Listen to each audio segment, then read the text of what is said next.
Is it just me, or has the NFL offseason become a twisted game of what if? Where the what if scenarios get progressively more outlandish and frankly infuriating? Because after last week's audacious proposal to trade Kyle Pitts to the Panthers, I thought we'd hit the peak of absurdity. But then, this drops. A suggestion that the Atlanta Falcons trade Kirk Cousins, or $180 million quarterback, to the New Orleans Saints for a fifth-round pick in 2026. Are we living in a simulation? Or is someone actively trying to test the limits of our collective Falcons fandom?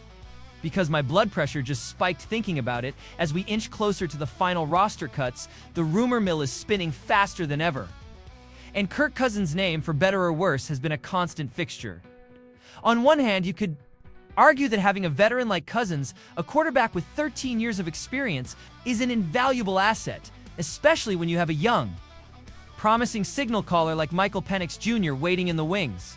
The mentorship, the guidance, the sheer football IQ that Cousins brings to the table, these are things you can't put a price on, or at least you shouldn't be able to. But then, the cold, hard reality of the salary cap hits you like a freight train. Kirk Cousins carries a staggering $57.5 million cap hit in each of the next 2 seasons. That's not just a large number. It's an astronomical figure that ties up a significant chunk of the Falcons' financial flexibility. So, when Bleacher Report's Alex Kay, the same architect of the Pitts to Panthers fantasy, suggests that the Falcons might consider trading Cousins to open up cap space, even to a division rival, you can almost hear the gears grinding in the front office. Let's be honest, the Falcons' decision to sign Cousins to that massive contract, only to draft Michael Penix Jr. weeks later, was a head-scratcher for many. Kay himself called it a historical blunder, transforming Cousins into an exorbitantly priced backup.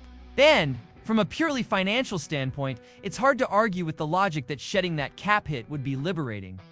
Imagine the possibilities, the free agent signings, the roster depth we could build with that kind of financial breathing room, however.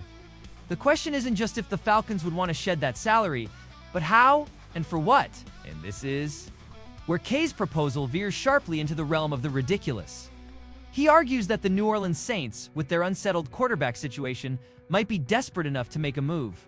Head coach Kellen Moore hasn't named a starter between rookies Tyler Shough, Spencer Rattler, and Jake Henner, a group Kay accurately describes as lacking experience across the board.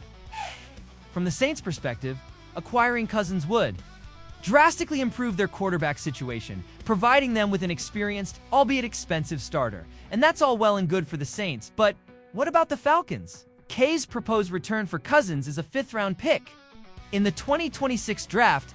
Let that sink in for a moment. We're talking about a quarterback we just signed for $180 million, a player who, despite his recent injury and the Penix pick, is still a capable NFL starter, and the compensation is a mid-round pick 2 years from now. This isn't just a lowball offer, it's an insult.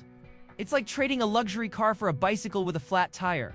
The financial relief would be significant, yes, but a 5th-round pick is hardly a worthy return for a player of Cousins' caliber, especially when you consider the dead cap implications of trading him.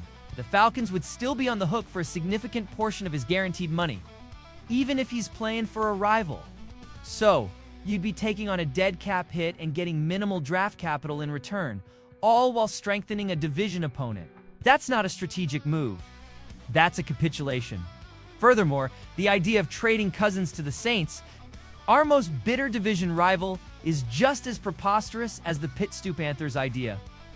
You simply do not hand over a starting caliber quarterback, even one with a hefty contract, to a team you're fighting for playoff contention. The competitive landscape of the NFC South is too fierce, the stakes too high, to ever consider such a move unless the Saints were offering a package of draft picks and players that would fundamentally alter the Falcons' future for the better. A 5th-round pick is not that. It's not even close. While it's true that teams make their final roster decisions and assess their deepest needs at this time of year, and while the idea of shedding Cousins' salary might be tempting on paper, the practicalities of such a trade, especially to a division rival for such meager compensation, make it highly improbable. If the Falcons were truly looking to trade Cousins, you'd be hearing about it from the most plugged-in NFL insiders, not from speculative articles proposing deals that defy logic. Ultimately, the Kirk Cousins era in Atlanta has been, to say the least, unconventional. But to end it after just 14 games by sending him to the New Orleans Saints for a fifth-round pick would be a move that would haunt this franchise for years to come. The financial burden is real, but the competitive cost of such a trade, coupled with the minimal return, makes it a non-starter. The Falcons will likely ride out the season with Cousins as a veteran presence, whether as a starter or a mentor, and deal with his contract situation in a more sensible way down the line. What are your thoughts, Falcons faithful?